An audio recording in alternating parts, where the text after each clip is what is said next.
This is my ranking of every game I played in completed, not every game I played, every game I completed in 2025. Number 17, Persona 5, The Phantom X. I did not like this game. I've talked about why I didn't like it, and I still haven't posted my video on why I didn't like it yet. I need to do that. But to summarize, because I don't have really anything positive to say about it, basically it just doesn't feel like a Persona game to me.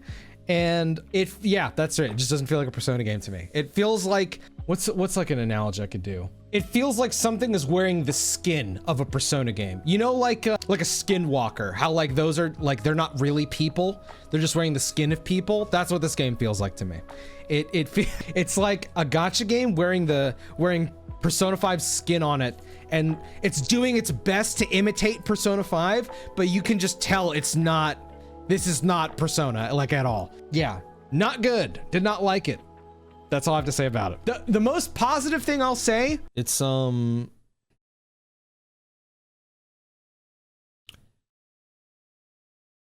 cheaper and higher value to join my Patreon or YouTube channel memberships at the $5 tier. Think about it. Honestly, it's completely free to leave a like, comment, and subscribe, so there's that. I don't even think the music is that good. Because, like, bro, if you listen to, like, every palace theme in Persona 5, you're like, oh, shit. And then you listen to every palace theme in P5X, and you're like, this is okay, I guess. You know, like, for example, you know, you go, like, Price, P5. Price is so underrated, so that's why I wanted to pick this song. Because this isn't even, like, one of the biggest songs in the game. It's just a good song. A fantastic song to go through a palace with. And then you go to, like, I don't know, man. This does not hit. It's like, it's fine. It's not bad. It's just okay. To its credit, I think the vocal songs are good. Like Ambitions and Visions is a good song. I really like Shadow. Is it called Shadow Loop? The battle theme I think is good. The boss theme is also good. I just don't want to make content where I'm just talking shit about something, because if I have nothing nice to say, then like, I'd rather just not say anything at all. This game fucking stinks! Number 16. Ninja Gaiden 3, though, not good. Not good. So when I initially played Ninja Gaiden 3, I did not play the Razor's Edge version. I played the original, and I thought it was horrible, and I never beat it. I just thought it was so bad. I thought the level design was terrible. I thought the bosses were terrible. I thought everything about it was just fucking garbage. So I was told that Razor's Edge is a better version of Ninja Gaiden 3. Now, I don't remember much from Ninja Gaiden 3, the original, to even say whether I think that or not. But I can say that I did not like Ninja Gaiden 3 at all. I did not like the story. I did not like... The combat was fine. Okay, the combat was pretty fun. I'll be real. The combat was pretty fun. But everything around it, like the bosses, the level design, like a little too railroady in some parts, just not good, not good. I did not like it. So 2 out of 5, sorry, not a fan. Not the worst game I played this year. Number 15, Pokemon Sword and Shield, The Crown Tundra. And oh, not a 5-star rating. Not good, not good. Well, let me tell you why.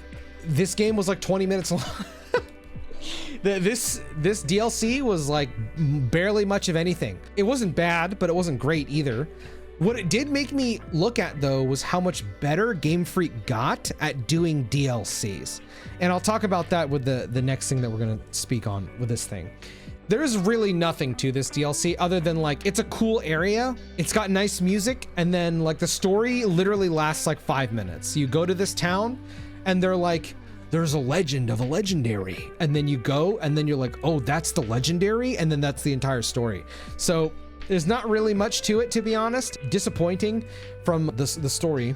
But yeah, I mean, the gameplay was fun. It was fun looking for the legendaries and catching them, but really nothing to it. Just the most like whatever thing I played this year, probably. Number 14, Yoshi's Crafted World. This was the first game I played in 2025. I gave it a 3 out of 5. This game was okay. It wasn't anything to write home about. It was enjoyable. I played it entirely in co-op with my partner, which was the whole reason we wanted to play it. So one of the things that was important for my partner in 2024 or 5, sorry, was that they wanted to like seriously start playing video games. And so we were looking through games that I hadn't played yet, and Yoshi's Crafted World was one that I knew would be easy because I've played Yoshi games before, and I never played Crafted World. So I was like, well, let's do this. And it was fun. It was a solid game. We went through the whole thing in just a few days, I believe. We just played for like a couple hours every night. And yeah, there's nothing much like I can really say about it. I think a lot of the game is beautiful. First of all, the game is very, very beautiful, completely on a visual standpoint. It uses a lot of like unique ways to take the crafted approach. The level design is very simple. It's a Yoshi game. It's literally a game for children. So most of the levels, there's like, nothing really ever stood out. The bosses were never particularly difficult either. It's like a really just like simple game, to be honest. Number 13. Next is Ninja Gaiden Sigma. Oh boy, oh boy. This game, I was told I would not like it because of, I don't remember her name, but her levels, and because of the level design. Now, what I will say is I disagreed with all of those things that people told me up until the last like 5 or 6 hours of the game. I want to say maybe like 4 or 5 hours. I thought this game was absolutely peak. I loved it. I loved the combat. I thought the story was really, really fun to go through. It's very simple. The platforming felt really good. The level design I thought was okay, but towards the end of the game, that's when I was like, okay, I am not enjoying this. It's the last like 1 or 2 levels where it felt like, I don't know how to explain it, but it just, I don't know if it was like poor placement of checkpoints or just genuinely like poor level design and poor enemy placement. But the last like 3 or 4 hours of that game was really unfun, and I did not like it, like really at all. The rest of the game though was awesome. So I gave it 3 stars out of 5. I like it, but I didn't love it, which is crazy because I remember loving Ninja Gaiden, the original. I remember like loving it. Number 12. I had finished the main DLC like back when it came out. I just never played the epilogue, and it was really charming. It was very charming, but I can talk about the DLC as a whole in here. It's really good. Blueberry Academy puts you in this, it's like a terrarium, which already was like really cool to me. It's this big terrarium that's split into 4 quarters, and each quarter is like a different, like season, I guess. It's in Unova, which is nice. You get to hear Unova music, which is really cool. You can literally see the split in Blueberry Academy, where you can just walk from like a freezing area to like a coastal area. It's interesting from a visual standpoint and like where you're going. Kieran and Carmine, the 2 people on the front of this, they are characters from the previous DLC where they get expanded on in here because they get recruited to this academy, and you kind of just rise the ranks of the school to get, to the top of the school. It's very fun. It made me feel like I was playing the Pokemon anime in a good way. I really enjoyed it a lot. Much, much better than the Sword and Shield DLCs. Number 11, Tribe 9. What a disappointment. Not the game, but what happened to the game. So I've talked before about how much I dislike gachas. Tribe 9 is the one gacha that I think truly suffered from being a gacha game, in the sense that like it doesn't even feel like a gacha game. The game was very generous. It felt like you basically could get every character without any worry about like currency, but, and I think this is where the devaluing of it being a gacha comes from, none of the characters that you rolled for were any better than the free characters, which I think is a good thing. But I think that's a bad thing for a free-to-play live service game that needs to make money. So, and I know because it's an anime game, people want the big titty anime girls. And if they don't get the big titty anime girls, then they get sad. There was not a lot of that in this game either. So it felt like a real recipe for failure in terms of a gacha game. You don't get a lot of big titty anime girls, which, the gooners are gonna not care. And then the combat is actually challenging and demands you to like, actually play the game, even in the regular story combat, which is not normal in gacha games. Usually in gacha games, you just auto and then you complete it. But in here, that is not the case. You're literally playing like a legit action game. It doesn't matter how good your artifacts are. None of that matters. You gotta actually play, and you gotta actually be good, which is awesome. And I like that. And then the story is really interesting. It's a Kodaka game, so if you don't like Kodaka's writing, then it's probably not going to be for you. But I really like how fucking bananas, off the wall crazy his stories are. And even if they can lean into strangeness, I am definitely a fan of it. And that is very much what Tribe 9 is.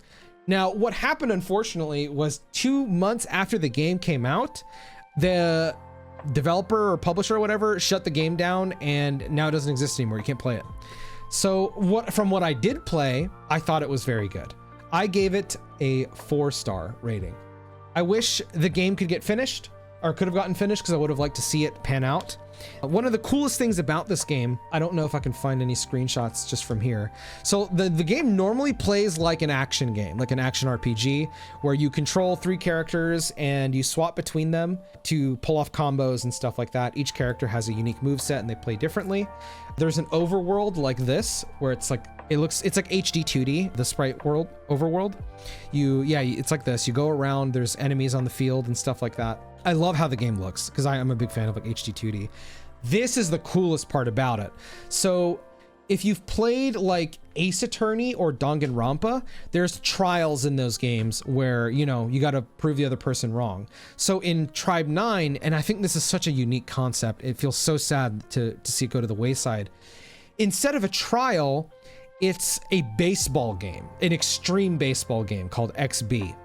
And effectively, it works like a class trial, where the opponent that you're playing baseball against will say certain things, and then what you say, you can see this like icon right here, this baseball icon. What you say changes based on which box you select, and it has a different effect on how you play baseball. Then you get like really cool, you get to see it play out in like a really cool animation, probably akin to like how Uma Musume handles like races and stuff.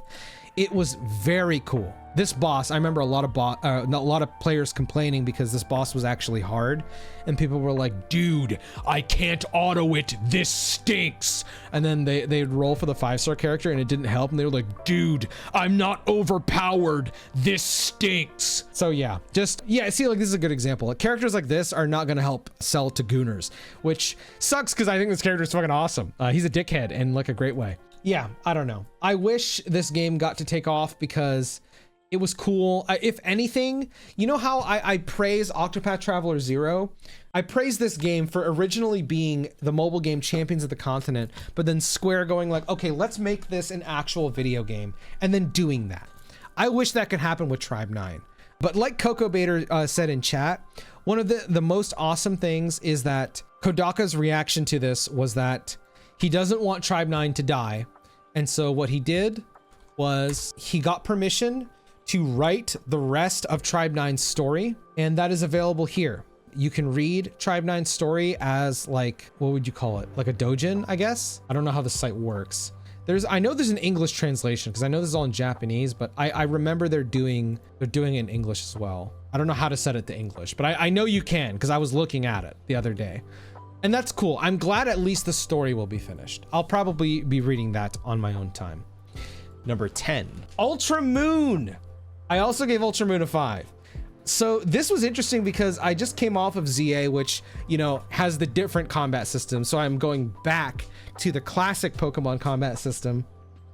And it has like a lot of loss of quality of life because ZA, like you can open your box anywhere and stuff like that. It's not like that in this game, but it didn't bother me. I loved it. I really loved going back to Alola. The music was really sending me back with nostalgia. I really enjoyed it. The story, I think, is better than most Pokemon games. I really like Sun and Moon's story. I think Lucamine is just a great antagonist. Although in this game, she isn't really much of an antagonist. It's more of something else like goes on with the story. The post game was pretty good. I think it was overhyped for me because I was told that the post game in Ultra Moon is like the best ever. I still think Black 2 and White 2 have the best post game of any Pokemon game, but it was pretty solid. Ultra Moon was awesome. I loved it. Start to finish. Had a great time. Number 9. Bravely Default Flying Fairy. Okay, so I did a video on this on my second channel and I forgot to post in my YouTube, but this game was awesome. I also gave this 5 stars. Bravely Default was just as good as everybody told me it was going to be. The gameplay is, bar none, some of the best turn-based combat I've ever played. The job system, though, I feel like it could have been a bit more freeform, but it's good enough, I think, for experimentation. Lots of different jobs you can choose from to really craft your own builds. I wish I could remember the name of it's like Agnes. Oh my god, dude, Agnes, she's one of the main characters in the game, bro. She's voiced by Erin Fitzgerald, who voices Chie Satonaka from Persona 4. And I did not know that until I read it, but I looked it up because she had a speech scene in like somewhere in the middle of the game that was like amazing. Like it moved me. I was like, whoa, that was such a good fucking speech. And I look it up and I was like, wait, this is Chie?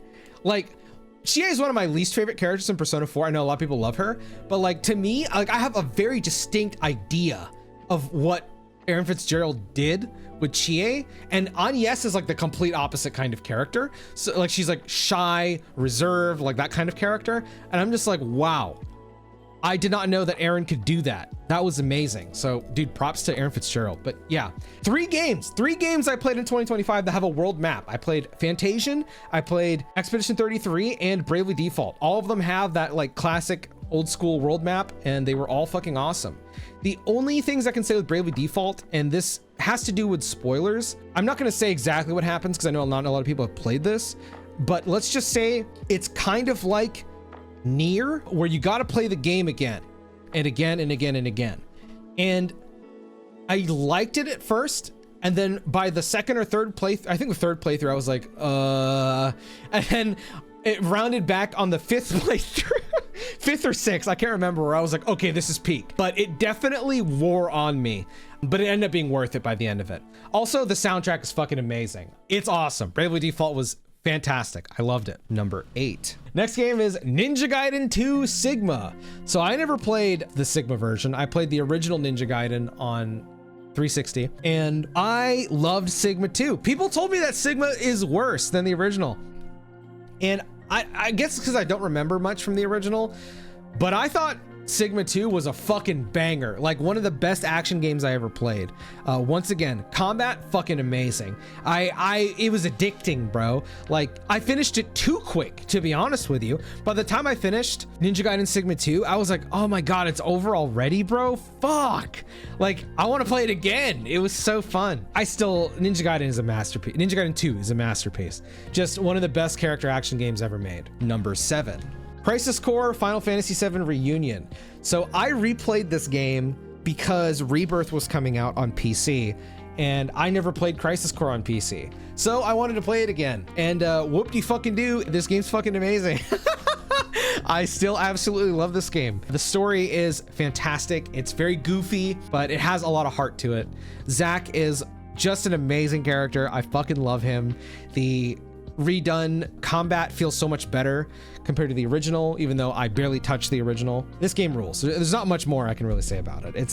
It feels like what you'd want out of a remake if you were trying to get like a one-to-one copy. This is like the best version of Crisis Core. It like replaces the original. Number 6. Now we have Kirby Air Riders. Brothers, it's peak. It is absolute cinema. Masahiro Sakurai did it again. I was gonna skip this game because I was like, okay, well, you know, it's a kart racing game. I know I loved the original, but like, I'm not gonna get that much game out of it. Dude, this is a video game ass video game. Mario Kart World, I'm sorry. Step aside, the real Nintendo kart racer is here, and it's Kirby Air Riders. This game is so good. It's so good. Every mode, even bro, I didn't even care about Top Ride when I was younger. Top Ride in this game is way funner than in the original. Love Top Ride. Air Ride, dude, okay, I will say back then, City Trial was my favorite. I still like City Trial a lot, but Air Ride is really fun in Kirby Air Riders. I don't know why. I don't even know what necessarily changed from the original. Maybe it's because the speed is faster in this one compared to the OG. But Air Ride was super fun. The story mode, I forget what it's called, Road Trip. I played Road Trip like 5 times. It was addicting. It's almost like a Metroidvania kind of. Super fun. The ending, the true ending specifically, is insane. It's very like Smash Brothers-y in how the threat builds up. It really reminded me of Brawl with Taboo, the way that all of it was set up. It was great. And if you're a Kirby lore like nerd, the stuff they do with Galactic Nova is really awesome. And yeah, just fantastic game. Here's the thing. Sonic Racing Crossworlds is not in here in my completed because I'm not done with Crossworlds yet. I beat everything and got almost all of the like tasks. I forget what they're called. Completion tasks things. Checklist, I think is what it's called in Kirby. I did almost all of it. So I'm pretty comfortable saying like I finished this game. But Crossworlds, I have not done that yet. I still need to get all of the music tracks in Crossworlds. So I didn't mark it as I completed it in 2025. But it's pretty close. I don't know which one I like more. That's how good I think Crossworlds is. I don't know if I like Air Riders more than Crossworlds or Crossworlds more than Air Riders, but I can definitely say that these two kart racers made me feel like kart racing is back and that kart racing has never been this good in gaming. Genuinely. Number 5. The next game I beat, Donkey Kong Bonanza, another 5 stars. This game is fucking amazing. Dude, gaming in 2025 was just so good. I feel like every year since 2023 has been a banger year for gaming. So I'm a big fan of Super Mario Odyssey. I think it's the best 3D platformer ever created. And this is the same team that did Odyssey doing Donkey Kong Bonanza. So going into it, and especially after the trailers, I'm sitting there thinking that this is going to be, you know, similar to Mario Odyssey, 3D platformer, and I don't think it is. I was surprised at how many people I saw say that this feels like a sequel to Odyssey, because it does not feel like a sequel to Odyssey to me. It feels like it's a completely own thing. It is very unique. There's not even really a lot of platforming in it, to be honest with you. Donkey Kong has a very specific moveset, which is you can break basically anything. You can build basically anything. You can traverse the level however you want, and you can complete it however you want, which is like a very Breath of the Wild type of thing, but I wouldn't say it plays like that really at all. It's very fast paced. The level design is fucking brilliant. It's very condensed, but packed with a lot of thought into everything in it. There is a few bananas that so the bananas in this game are kind of like the shine sprites in, or what are they called? Moons in Odyssey. It's kind of like that. But when I say that, I mean like, there's like a couple bananas that are like not like, okay, they just threw a fucking banana here. You know what I mean? That does happen. But throughout the whole game, I was having just an absolute blast, dude. The music is there's a couple levels. So there's, I mean, Odyssey does this as well, where there'll be like a throwback level to like a classic Donkey Kong Country. And dude, there is a part, I'm getting goosebumps thinking about it, where it plays, is it Sticker Brush Symphony? And I was not expecting that. And it was so good, bro. I was like, oh fuck. And there was another part where I set up like, so you can get like little bases in each world. And I set up this base and there's a little radio player. I'm like, oh cool. I open it up and the DK rap was in there, and it was a completely new version of the DK rap. And I was like, oh my God. Dude, I don't even like Donkey Kong that much. I should say my history with Donkey Kong is like, I've played Donkey Kong Country 1, 2, and 3, I think, and they were fine. I played a little bit of Tropical Freeze. I thought it was fine. I played Donkey Kong Country Returns. I thought it was fine. The thing that only ever stuck out to me with Donkey Kong was his music. I never cared about the gameplay, never cared about Donkey Kong himself. I always thought they were just the most whatever games of all time. Bonanza changed that for me. I think Bonanza is like the beginning of a new pillar of a type of game for Nintendo. It's super unique, very different from all of the other 3D platforms that they have, because again, it doesn't even really feel like a 3D platformer. The level design is immaculate. Each world felt unique, except there's one world that sucks, and it's ironic because it's called the Trash Layer. That world, I mean, it doesn't suck. It's just kind of boring. Like, it's literally what you would expect when you hear Trash Layer. It's just poop and garbage everywhere. It's not really fun to navigate, and it's kind of boring, to be honest, to go through. But right when you get out of it, you're like right back into peak again, because it's like you get thrown into a layer, bro. That's like, you remember Diddy Kong Racing?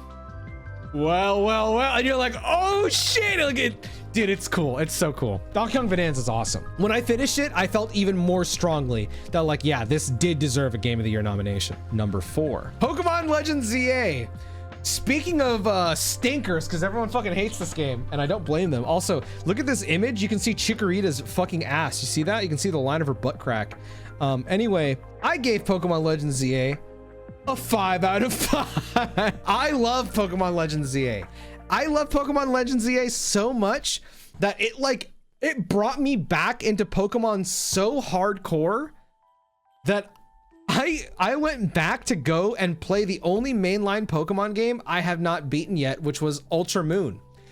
I went back and I played Ultra Moon because ZA was so good. And then I was like, damn, I need more Pokemon. So what did I do? I went back and played Pokemon Sword and to go and finish the Crown Tundra DLC because I never finished it. And I was like, damn, that was awesome. I'm gonna go play Pokemon Violet. And then I launched Violet to go and finish the Blueberry Academy post game because I didn't do it. And then by the end of that, I was like, dude, I'm gonna complete the living Pokemon Dex. Now, I actually did most of that when I was a kid on the 3DS. But I was like determined. I was like, all right, we gotta move all my Pokemon over through Pokemon Home. And I did that. So you know what? I'm gonna take my fucking Switch right now. I don't have every Pokemon, but I got a lot of them. And I want to show it off because I want to. So on 3DS, it was Alpha Sapphire. So my first Pokemon game was Pokemon Sapphire. I love Gen 3 a lot. So when they remade Alpha Sapphire or Sapphire into Alpha Sapphire, I played the living shit out of it, dude. Like a lot. I played so much Alpha Sapphire. I shiny hunted. I started going for the living dex in Alpha Sapphire, and I got most of it in that game. I basically did all of Gen 1 through Gen 6 on there. I kind of fell out of favor a bit during Alola, but not because I don't like the Alola games. I actually love Sun and Moon. This will be hard to show because I don't have my capture card set up, but I'm gonna try my best to show you, even though I doubt this is gonna work. So this is my Pokemon Home. I have every box named, what do you call it? Like by number. Gen 1, dude. Look at this. I'm telling you, I was addicted to Pokemon this year. It doesn't stop, brother. I almost got the whole fucking dex, dude. Bro. I think I'm only missing like 10 Pokemon. But yeah, I got super into it. But it did not stop there. I loved Legends ZA so much. It brought me back into Pokemon so much that I started to watch the Pokemon anime again, bro. And I'm talking the new one, Pokemon Horizons. I was like, dude, I need more Pokemon. I need more. Where can I get more Pokemon? And I was like, oh yeah, they started a new Pokemon anime. I guess I should check that out. And I am almost caught up on the new Pokemon anime. I'm on like episode like 90 something out of 120. I love it. I think it's great. I guess I'm at the point now where I'm practically a fucking Pokemon shill. And I'm not ashamed to admit that. I fucking love Pokemon and I can't wait to play more Pokemon. Pokemon Pokopia coming out soon is like a dream game for me because I love Animal Crossing. I love Pokemon. Oh my God, combining it, dude, this is like a literally dream game for me. And there's a high chance because right now, this year is the 30th anniversary of Pokemon. We might be getting Gen 10. Bro, if we get Gen 10 this year, I will be over the fucking moon. I will be over the fucking moon. I'm so Pokemon pilled right now. I can't get enough of it. I can't get enough of it. Bro, Pokemon ZA was so good, it threw me off of all of my plans of games that I wanted to play off stream. I wanted to play Hades 2, didn't happen. I wanted to play Octopath Zero, didn't happen. I wanted to play Dragon Quest 1 and 2 HD 2D, didn't happen. I wanted to play Final Fantasy 13 2, didn't happen. All because I am giga invested into Pokemon right now. And I don't see that changing for a bit. I'm playing the fuck out of Mega Dimensions now, and I cannot wait to play more of it. I know it, you know, I didn't talk about the game much, so I should probably actually talk about the game other than how much it made me love Pokemon. So it's not turn-based anymore. It's like Xenoblade, like cooldown-based action, and I like it. I think it's a great change for mainline Pokemon. I still love, oh yeah, that's another thing too. I've been watching a bunch of competitive Pokemon again.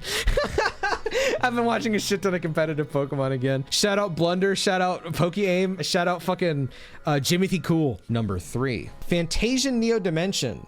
And I gave this a 5 stars. I agree with myself.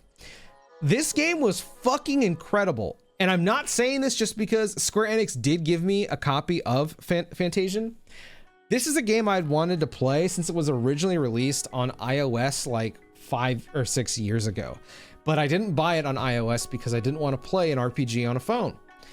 This was released with the help of Square Enix onto consoles for the first time. It was, first of all, it was really cool because Sakaguchi, the creator of Final Fantasy, got to work with Square Enix again, which was really cool. And Fantasian was, it's not anymore, which is funny. It kind of reminds me of the Miyazaki thing. But Fantasian was initially going to be Sakaguchi's last game.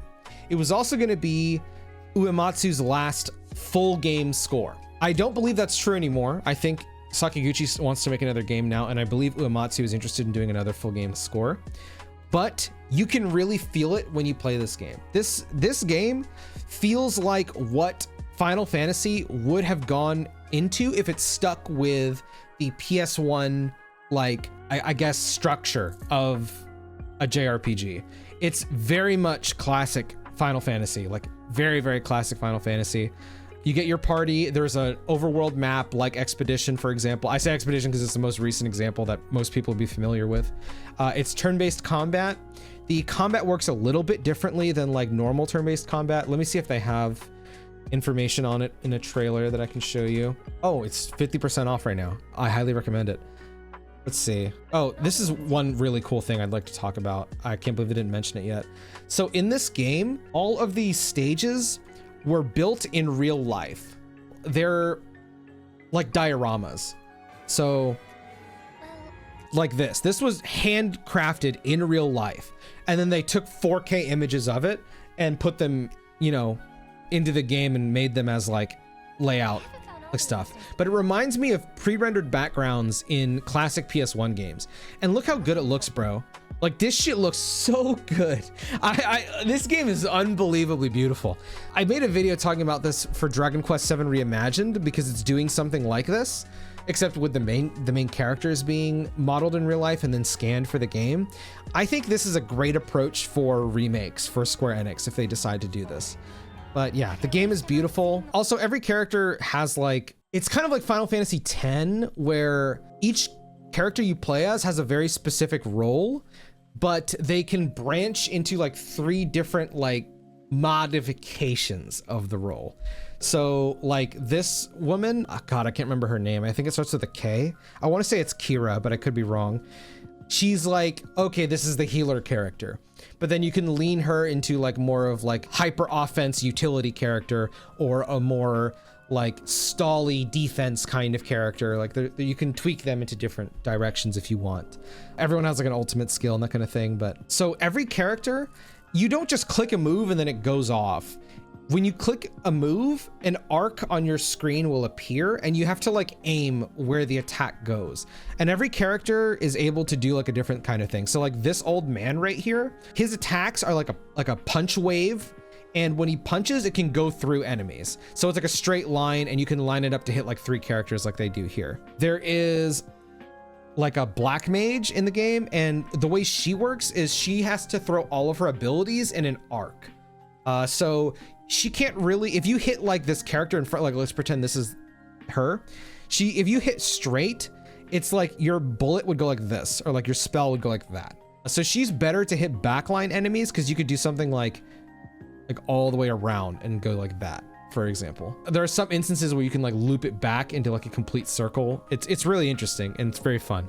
The combat's cool. Combat is great. This game is awesome. The characters are really good. The story is solid. I wouldn't say it's anything amazing. It's a very standard like fantasy kind of Amnesia story, but it has some really, really high highs and some really cool moments in it. There's one part where you're on a ship and this woman is like singing for like a concert, and it is like, I had to like stop playing for a second and just like not endure, but like absorb the vibes because it was awesome.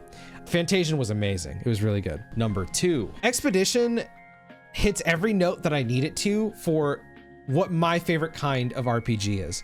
A globe-trotting adventure filled with multiple different cultures and multiple different, like, I guess, locations that you go through with a lot of life in it, and a lot like that you can infer through like environmental storytelling. The gameplay is amazing, even though I do have a little bit of issues with it. Well, I don't have issues with it. It's more like I'm worried about where the industry is going to go because of this game, not necessarily the game itself. The gameplay is fantastic. It is the classic turn-based, except it uses a lot of like Mario Party type things or not Mario Party, Mario RPG, where you can, instead of reducing the damage you take from attacks, you can parry them or you can dodge them. And then there are, what's it called when the game is like, press the A button, quick time events, QTEs. I couldn't remember what the fuck it's called. There's QTEs for all of your attacks that you're doing to hit the enemy with. There's weaknesses, there's a gauge where when it's like maxed out, you can break the enemy and then they can't move for a turn. You can lay in a bunch of damage. You know, you've played games that have these kinds of mechanics. The game is super fun. From a combat standpoint, I think most of the game, like I would say like 80% of the game feels a lot about like learning boss, like I guess mechanics. There's another word for this, I can't remember. Attack patterns, that's it. About like 80% of the game is basically learning boss attack patterns in order to defeat them, which, you know, I feel like for some people that's gonna be amazing, and then for some people that's gonna be like tiresome. I'm somewhere in the middle where I get really into it as long as it's not excessive. If it's excessive, then it becomes tiring for me. I think that most of the game, pretty much all of the game, because I'm only thinking about optional bosses right now, pretty much all of the game did not lean into excessive for me. It was totally fine and I enjoyed it. There are some optional bosses later on, but these were introduced with the thank you update, where I think it's a bit excessive how much you gotta parry and dodge, to where I'm like, all right, this is like, I don't want to sit here for 40 minutes, you know? Outside of that, I think the combat was like fantastic. The overworld is super fun. And yeah, the story is amazing. The characters are really, really incredible. I had this moment, and I'm glad I streamed it so I can go back and point out this whenever I review this game in like an actual video essay. This is where I'll be talking about spoilers. It's in Act 2 when they kind of reveal that everything that you're doing is not like actually the story. This is the real story. And I really, really rejected this idea. The theme of For Those Who Come After, which was the heavy driving force of Act 1. It felt like all of that stuff did not matter. I think the example I used on stream was, it felt like deflating. It felt like all of my emotions just got like shot out of me, and I felt nothing because the game was suddenly asking me to care about this when I had been super invested in this other thing. Now, I was way too harsh at that time because I had seen another story, which was Attack on Titan. So all of my worries from that carried over into Expedition, because I was like, I fully believe Expedition has one of the best openings to any game I've ever played in my life. It is so beautiful. I cried. It was incredible. And to have all of that be pushed to the wayside because of this other thing felt wrong. It did not feel right to me at all. It felt very, very demeaning to and disrespectful to the characters. So by the end of the game, I completely flipped my opinion and was like, actually, this game is fucking amazing, because Expedition to me did stick the landing. Even though I know for some people, like I watched Max talk about this, it did not flip around for him. He still did not like the ending. It was still his game of the year, but he didn't really enjoy the ending of the game. I did enjoy it. The ending of Expedition 33, I think, is beautiful. I think it is almost like a life lesson in the way that it's told. To be fair, I don't really like choice endings. With Verso's ending, it's like all of these, and I know people get mad for me saying this, I just don't know any other way to say it, because I don't think this way, but I just don't know any other way to say it. It's like these make-believe people are, you essentially commit genocide and all the make-believe people are gone. And then Mael is forced to basically cope and deal with it, which is not a bad thing. It's also not a good thing. I think that is really sad, but it's not the incorrect way of like handling that situation. She has to grow, right? And then the other ending is like, okay, I'm gonna stay in this fake world, we'll call it, but she has to stay there and kind of lose herself. You know what? I actually did a segment. Let me see if I can find it where I talk about this, because I don't remember exactly what I said, but I could show you because it's literally in a video. I'm here to share with you a theory, a game theory. I interpreted Mael's ending differently and thought it'd be fun to include just to hear Crystal's thoughts, and maybe you'd like to hear what I have to say. At the end of the game, as Painted Verso dies, Mael says she just wanted to live this lifetime together. As Painted Verso begs her to unpaint him and pleads for help, Mael then looks towards the portal leading back into the canvas and expresses uncertainty. The name of this epilogue is titled A Life to Paint. Then it cuts to the opera house where Mael is seen with a small boy. As they sit down, Mael gives Painted Verso the okay to begin the performance. The scene changes to 4:3 and black and white. The camera shifts between the party members with a long holding shot on Mael's face. Then Verso begins to play the song Mael. Okay.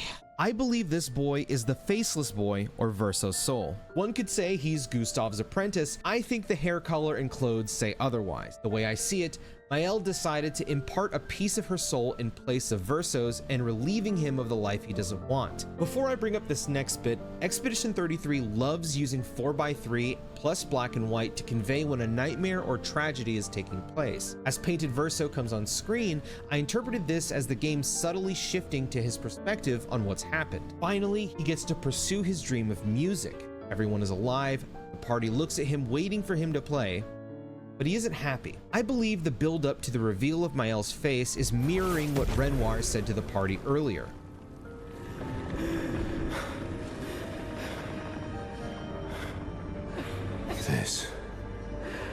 This is what I see every day.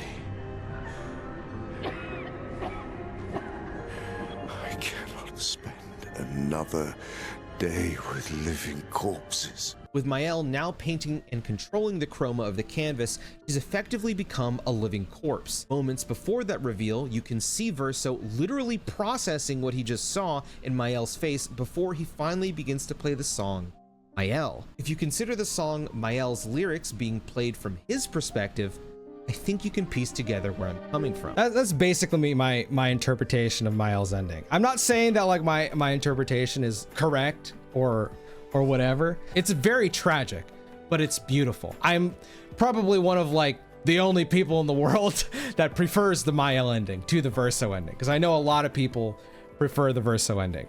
But yeah, basically what I say in that section is why I really turned around on Expedition come the end of the game. I think the storytelling is beautiful. I think it challenges you to think in more ways than you would expect, and I love that. I think that's really cool. I think they could have easily just had a very cop-out ending and it would have really sucked, but the game takes itself seriously when it matters, and I came around loving it, which is why I ended up giving Expedition 33 a 5 out of 5. I don't normally like games where they provide a choice, but because for me, I think it's more thematically strong if you can have a definitive, how do I say this? I don't normally like handling situations in half measures. That goes with like everything. I treat work that way. I treat friendships that way. I treat everything that way. I don't go in half measures. It's like I need a conclusive, finality to things for me to feel, a specific way. And while I like Verso's ending, I feel that like what they did with Mael's ending was like literally just cinema. I don't know how else to say it. So yeah. And I still think Verso's ending is good too. The reason the twist in E33 works for me is because you have to be on the treadmill and ripped off of it. I think that it worked retroactively for me. When you rip me out like that, I had been burned so hard by Attack on Titan because it ripped me off and then never recovered. It just made me hate the series more and more as I watched it. But with Expedition, I ended up liking it more and more because of that twist. I do retroactively look at the twist and I think it's genius. But in the moment, it's very deflating. But I think it has to be like that for it to work. And so I retroactively look at it like this is genius. Number 1. Glaze alert, glaze alert. I don't have much more to say about Rebirth itself as a game. I've already talked to death about why I think Rebirth is just fucking incredible. So instead of glazing the game itself, I instead wanted to talk about everything around the game, because I feel like there's just never gonna be a remake like this ever again. The original Final Fantasy VII challenged the very idea of what a AAA game is supposed to be or could be, and it did that in droves. Final Fantasy VII, the original, really showed what could happen with a AAA game, with its presentation and everything, really, and that's why it blew up the way that it did. With Rebirth, it's like, and Remake, but definitely more so Rebirth, it's challenging the very idea of what a remake could be. When I played, or when I was getting into Final Fantasy VII Remake, I knew what I wanted. I wanted the original game remade. I had no idea that what I really wanted was whatever the fuck this is. I had no clue that that's what I wanted. And I could not be more thankful that this turned out the way that it did. Because this is one of the most riskiest things a company could ever do with their golden goose, and it's somehow paying off. I don't know how they're doing it, and it is incredible. On top of that, I would think that I would not have wanted to play the remake series until I finished, or until all 3 games were out. But once again, man, I almost feel like the parts in between the releases are just as exciting as like the release themselves. And this comes down to a few things. So I opened up tabs here. I'm not going to play all these videos because there's a lot of them, but I wanted to show some like smaller YouTube channels. So channels like this, Joshipoo, where they care so much about what the fuck is going on that they are willing to do like this video made me cry, by the way. The hidden spirituality of FF7 Rebirth. I cried watching this. The way that people are interpreting what's happening is just crazy. I literally, every 2 weeks or so, my interpretation of like Rebirths, and the same thing happened with Remake, my interpretation of the ending of these games changes. Like I'm constantly like, I think this is what's happening. And then next week I'm like, no, wait, I think that's what's happening. No, wait, this is what's happening. Like it's crazy because I don't know how they did that. Like, I just don't know how they did that. It's insane to me. This channel is, I watched this video recently, The Unknown Sephiroth at the Heart of FF7 Remake Trilogy. I watched this a week ago, and this video once again recontextualized the ending again for me, where I was just like, oh my God, I did not think about it that way. That's crazy, and it's so cool to me that there are people online that care about what's happening so much that they're willing to do, you know, these crazy videos about it. But then on the other, oh, and this woman also, this fucking video blew my mind. This video doesn't even have a lot of views. Jazzy Okami, this video fucking blew me. What's the title of it? Let me move my fucking camera. The live stream theory. I remember walking away from a couple of Max's streams and was like, damn, he's kind of spitting, but I don't know, I still feel like this. And then I watched this woman's video and I was like, all right. All right, bro, you're going crazy right now. You're going crazy right now. I feel that way all the time whenever I hear people's interpretations of this shit. But then on the other side of the spectrum, there's channels like this guy, Doofus Shinra, where they just do bullshit like this video, where they kind of show the possibilities of this game's combat system, and I get blown away. Like, this is his Aerith Gains Meteor build, where he solos Aerith versus these two dudes, and I would have never thought to do a build like this, but essentially he's building up his ATB using the basic elemental skills so that he can get a triple ATB. And then when he gets triple ATB, it's just like, he just does this, which is like, bro, it's so crazy that people can even come up with crazy bullshit like this. It's so cool. I love seeing the build. There was I wish I could find the video. I couldn't find it, but I found a guy who did a Cait Sith Gambler build where every attack that Cait Sith's doing is running on on straight gambling. And it was crazy good. There's stuff like this. This guy added like a mod that expanded Cloud's moveset more. And this shit blew my mind, bro. Like the amount of juggling that is like possible. And then he freezes them at some point would stop. So they're just stuck in the air. I'm like, oh my God. You can get so creative with this battle system. It's like when I watch videos like this, oh, dude. Ugh, it's so sick. I watch videos like this and I'm like, dude, this guy's playing a different game. This one is cool as hell too, with Red and Barret, where he uses Barret to knock him up, holds in place with maximum fury, then Stardust from Red holds him in place, and then just chuck Red in there, dude. Fucking boom. It's so cool. I love it. I'm not going to play this because this is kind of long. This video is incredible by Ken Hibb. They also had a really good video essay, but this is like, it's kind of like a story video. I'm not going to play the full video, but it's very good. I'm just like, dude, because I used to edit videos like this. I'm like, I need to do this. I need to do this again, man. I need to do this again. But this one I will play because, again, I can't think of many other communities that just have people that do stuff like this. Like the vibe of FF7 completely changes with this, and it's peak. More people need to see this video. So what's Soldier Boy's deal? He's a professional, unlike the rest of us. I'm glad to have him. Real joy to look at too. Here we go. Looks are what people notice first. When did you get so thoughtful? Guy can change. Has been 5 years. Most people would say something sweet right about now. Beautiful. We've got a bodyguard, don't forget. Mine. That's so Should good. all be out for a while. Mine. Like, bro, it's just this shit. It's beautiful to me. And all of this comes from this remake. That's really all I wanted to say. Because I've talked enough about the game. It's everything around this game that is insane to me. I don't think I will ever get an experience like this. Rebirth and Remake have given me so much, even outside of the game itself, that like I don't think anything else I'll ever experience in my life will match up to this. I get so much enjoyment from this. The fans, the community is just incredible. I know that like there's been a movement recently from people, they're just like, well, it's not like the original, so it fucking sucks. And like, whatever. I am just as old as all the boomers that are complaining about the remake series.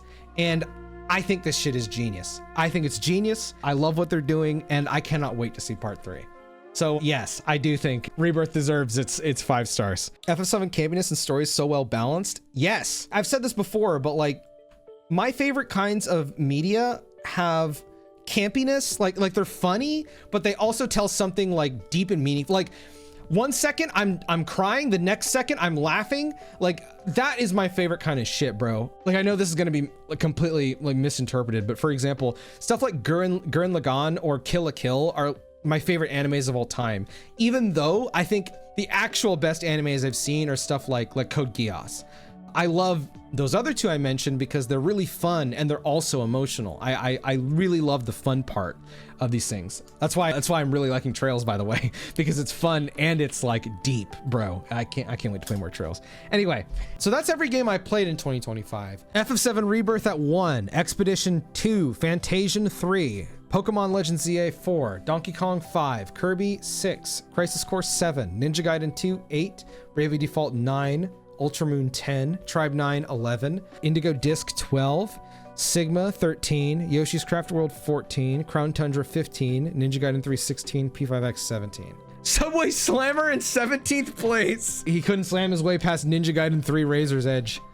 That's an achievement. Silent Hill F is not here because it's still unfinished. Yes, that's the only reason it's not here. If Silent Hill F was on here, it would be somewhere in the top 3. I don't know if I would put it over Expedition, but it would be in my top 3 for sure. But I don't have it in here because I don't want to definitively rank it since I have not completed it yet. It'll definitely be in my complete in 2026 though. I think looking back at my previous years, I think I was smoking some penis with some of these rankings, but I do right now looking at this, I feel confident looking at this, like, yeah, this is a good list. I like this list. If you're watching this on YouTube, because I'm gonna turn this into a video, thank you for watching. Let me know what your favorite games you played this year were. And if you are as crazy as me and can rank them, let me know what you ranked yours at. Because there's a few games I want to check out that I didn't get the chance to, stuff like Dragon Quest, Octopath, Hades, like I mentioned before.